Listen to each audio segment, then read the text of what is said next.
Bapak Ibu, saudara-saudara yang kekasih dalam Tuhan kita Yesus Kristus. Salam jumpa dalam renungan harian edisi hari Jumat tanggal 5 Agustus 2022. Bersama-sama kita boleh merendahkan hati kita bersatu dalam doa. Bapa kami yang ada di dalam kerajaan sorga, puji dan syukur kami naikkan kehadirat-Mu yang kudus atas segala kasih dan penyertaan Tuhan di dalam kehidupan kami hingga pada saat ini. Terima kasih ya Tuhan Allah. Melalui persekutuan kami yang indah pada malam hari ini, kami bersama-sama mau belajar akan kebenaran firman Tuhan.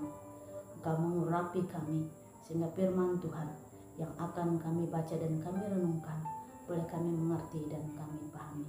Di dalam dan oleh Yesus Kristus kami berdoa. Amin. Bapak Ibu saudara-saudari yang kekasih di dalam Tuhan kita Yesus Kristus. Kisah para Rasul pasal 7 ayat yang pertama sampai dengan ayat yang ke-8. Bersama-sama kita boleh membaca di tempat kita masing-masing.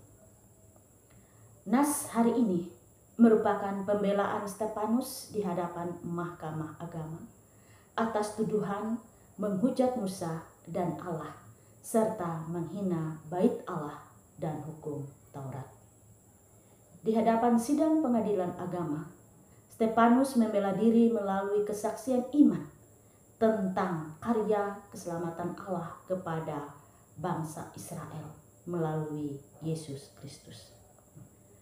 Dalam kesaksian Stefanus, ia mengawali argumennya mulai dari panggilan Allah kepada Abraham untuk keluar dari negerinya menuju tanah pusaka yang dijanjikan Allah untuknya dan keturunannya, yaitu umat Israel. Mereka akan memiliki tanah pusaka. Sebelumnya, memang mereka akan mengalami dulu diperbudak oleh musuh, mengalami hal yang pahit dalam perjalanan mereka. Tetapi Tuhan menyelamatkan mereka. Sebagai tanda bahwa mereka adalah milik Tuhan, Abraham dan keturunannya diikatkan dengan perjanjian sunat. Sunat menjadi tanda keumatan Israel. Inilah yang ditegaskan oleh Stefanus mengulang kembali sejarah dalam pembelaannya, sekaligus merupakan kesaksian iman di hadapan sidang pengadilan agama. Dari pembelaannya ini, kita dapat melihat bahwa sesungguhnya ia tidak hanya membela diri untuk sekedar melepaskan dirinya dari hukuman yang akan ia terima. Namun, jauh lebih dalam sebagai kesaksian iman untuk mengingatkan dan menasehatkan bangsa Israel akan sejarah mereka pada masa lalu yang tidak luput dari penyertaan Tuhan. Perjalanan kehidupan tidak hanya menceritakan kepahitan dan kegagalan mereka saja, tetapi dalam sejarah itu bagaimana Allah berkarya dan menolong mereka. Bagaimana tangan Allah yang senantiasa selalu membimbing, menyertai mereka. Ada kesalahan, ada kepahitan, ada keberhasilan masa lalu yang dilakukan oleh nenek moyang. Ada kejahatan-kejahatan para leluhur. Tetapi rencana Tuhan adalah rencana yang sungguh luar biasa bagi umatnya, yaitu rencana keselamatan.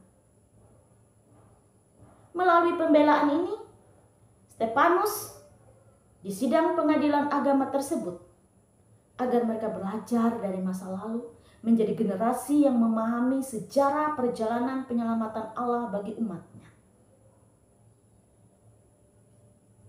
Allah tidak pernah meninggalkan mereka.